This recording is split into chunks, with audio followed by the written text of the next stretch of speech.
Prince ও Prince. আসসালামু আলাইকুম বন্ধুরা, আপনারা সবাই কেমন আছেন? আমি তো অনেক ভালো আছি। আজকে আপনাদের সামনে আমি আরো দুইটা রান্না নিয়ে চলে এসেছি। তো আজকে আমি রান্না করব পটল ভাজি, তারপর আমাদের গাছের সাজনা পেরে সাজনা শাক আর ডিম আলু। এখানে আমি প্রথমে ডিমটা সিদ্ধ বসিয়ে দিয়েছি এই যে, আর এখানে আমি ভাতের পানিটা গরম হতে দিয়েছি, ভাত রান্না করব তার। আর এখন আমি সাজনা শাক পারবো, তার জন্য আমি ঝুড়িটা নিয়ে নিব। এই ঝুড়িটা কত পুরানো জানেন? এটা হচ্ছে আমার আম্মুর দাদির বাবা তার দাদিকে দিয়েছিল, মানে আমার আম্মুর দাদিকে দিয়েছিল। তো চলেন এখন আমি সাজনা শাকটা পেরে নেব। এই যে বন্ধুরা, আমি সাজনা শাক পেরে নিচ্ছি। আমার যে কোনো শাক পাততে, তাও আবার গাছ থেকে পাততে আমার অনেক ভালো লাগে। আর গাছটা পেরে তো রান্না করে খাওয়ার সময় তো সেই লাগে। তো শাক রান্নার ভিডিওটা আমি রিলস হিসাবে দিয়ে দেবো। তো সবাই আমাদের পেজে ফলো দিয়ে আমাদের পেজে ঢুকে আমাদের রিলসে দেখতে পাবেন শাক রান্নার ভিডিওটা। আমি ডিমটা একবার দেখে নিব।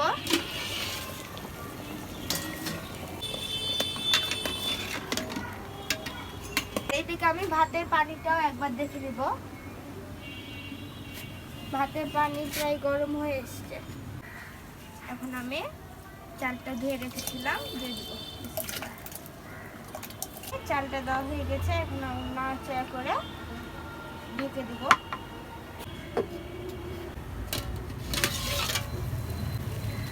ডিম সিদ্ধ হয়ে গেছে, এখন আমি নামিয়ে নেব। এই যে আমি কড়াই বসিয়ে দিলাম, এখন আমি পটল ভাজি করব। এই কড়াইটা কালো দেখে আপনারা কিছু খারাপ মিন করিয়েন না, এটা অনেক আগের কড়াই, আমার দাদির কড়াই, 60 বছর আগের। আমার আম্মু এটা স্মৃতি করে রেখে দিয়েছে, তা আপনারা কেউ খারাপ কমেন্ট করবেন না।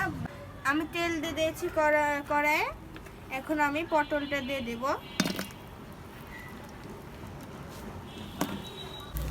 এখানে আমি একটু পানি দিব না, একদম তেলের উপর রান্না করব, একদম অন্যরকম স্টাইলে পটল ভাজি আজকে করব।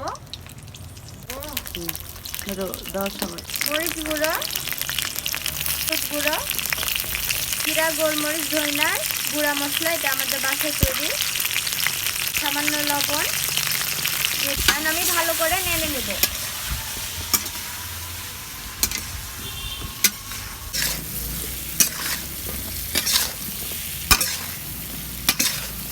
আমি ভালো করে নাড়াচাড়া হয়ে গেছে, এখন আমি ঢাকনা দিয়ে ঢেকে দেব।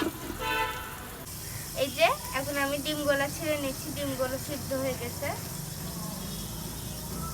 আর এখন আমি একটু পটল ভাজিটা নেড়ে দিব।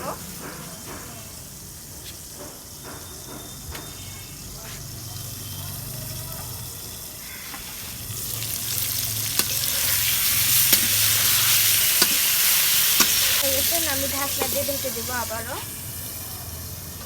এই যে রান্নাঘরে যতবার হচ্ছে একটু একটু যখন রান্না করতে শিখি, যখন থেকে আমি রান্না করছি তখন থেকে আমি হচ্ছে সব মাদেরকে স্যালুট করি, কারণ হচ্ছে এই যে আমি রিয়ালাইজ করতে পেরেছি যে একটা মা আমাদেরকে কত কষ্ট করে হচ্ছে ই করে, মানে খাওয়ায়।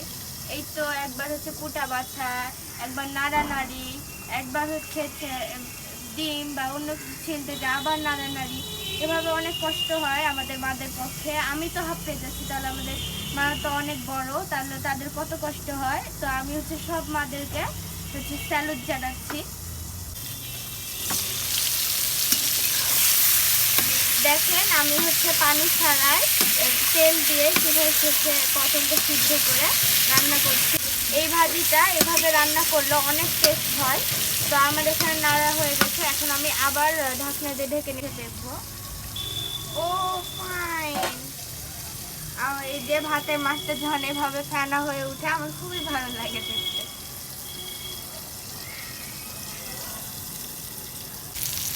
দেখেন পানি না দিয়ে কিভাবে সুন্দর সিদ্ধ হয়ে গেছে পটলগুলো। এখন আমি একটা একটা করে উল্টে নিব মাছ ভাজার মতো।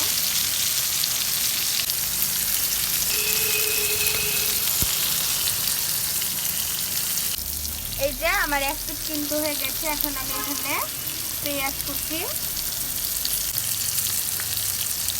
এভাবে পরে পেঁয়াজ দিবেন, রসুন দিবেন, তাহলে কিন্তু একটা আলাদা একটা ঘ্রাণ আসে, পেঁয়াজটাও পুড়ে না। তো এখন আমি রসুন দিয়ে দেব, রসুন কুচি। আর এখানে আমি মরিচ মাঝখান থেকে চেয়ে নিয়েছি, এটাও দিয়ে দেবো। আমার এক পিঠ হয়ে গেছে, এখন আমি আরেক পিঠ উল্টে দিচ্ছি।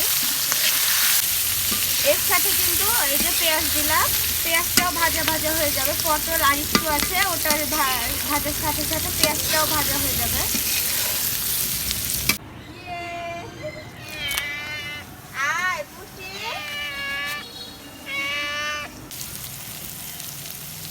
ও কত সুন্দর হয়ে গেছে, দেখেন কত সুন্দর, পেঁয়াজটাও ভাজা হয়ে গেছে, আর হচ্ছে পটলটা খুব সুন্দর করে ভাজা হয়েছে।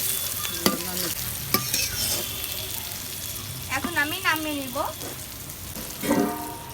এইটা বসিয়ে দিলাম, এখন আমি ডিম আলু রান্না করব। এখন আমি তেলটা দিয়ে দিব।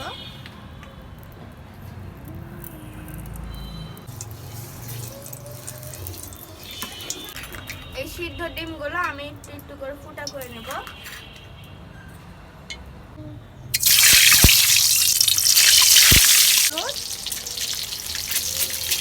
লবণ ভালো করে মাখিয়ে নিব আর দিয়ে দিব।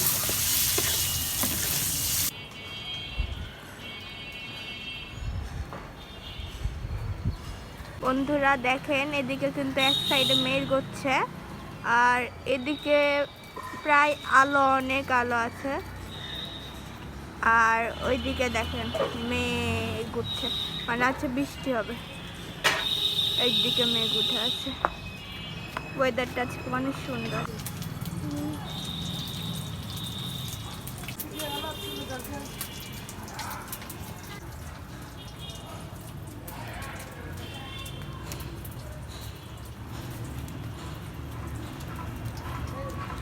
যে কিছুক্ষণ আগে আপনাদেরকে বললাম যে হচ্ছে বৃষ্টি হবে, অলরেডি কিন্তু একটু একটু হয়ে বৃষ্টি ফুটছে, যেটা বোঝা যাচ্ছে না। আর দেখেন আস্তে আস্তে কিন্তু রূপ ধারণ করছে আমাদের মেঘ।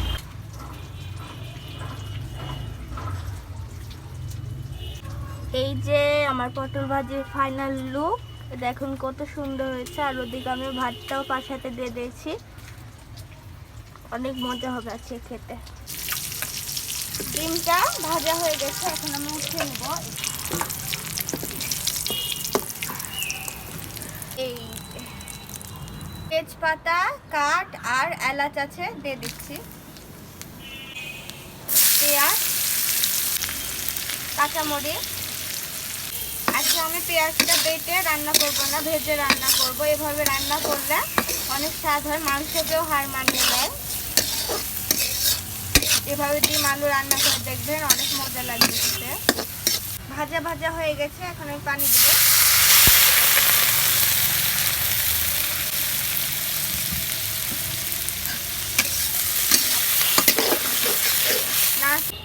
আদা ও রসুন দিয়ে দিলাম, কিন্তু বাটা আদা রসুন, এটা ফ্রিজে ছিল তার জন্য করেনি, তার জন্য ফ্রিজ। হলুদ, জিরার গুঁড়া, ধনিয়ার গুঁড়া,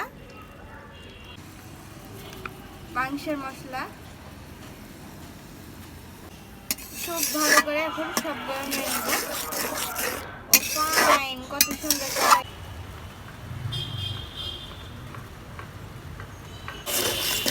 মশলাটা আমার অর্ধেক কষা হয়ে গেছে, এখন আমি এখানে আলু দিয়ে দেবো, দিয়ে আলুটাও কষা হবে, মাংসটাও কষা হবে। এই যে আলুটা দিয়ে দিলাম, আমি ভালো করে নাড়াচাড়া করে দেব।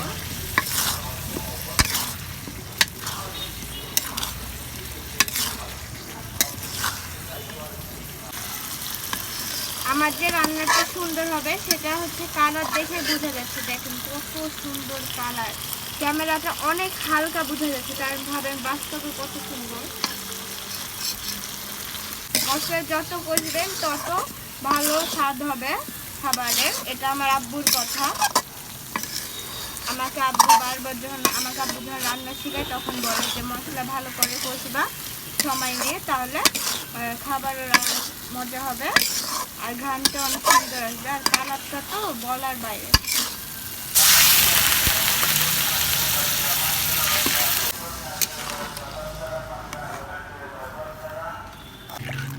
আমি পানি দিয়ে ভালোভাবে নেড়ে নিলাম। আমি ঢাকনা দিয়ে ঢেকে দেবো। আমার পানিটা ফুটে গেছে ভালোভাবে। এখন আমি ডিম দিয়ে দেবো, ভাজা ডিমগুলো ভালোভাবে নেড়ে নিলাম। এখন আমি ঢাকনাটা দিয়ে দেব।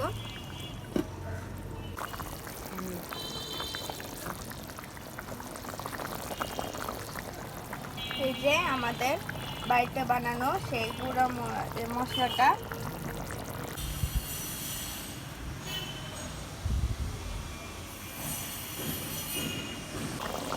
আমার ডিম আলুটা হয়ে গেছে। এখন আমি নামিয়ে নেব।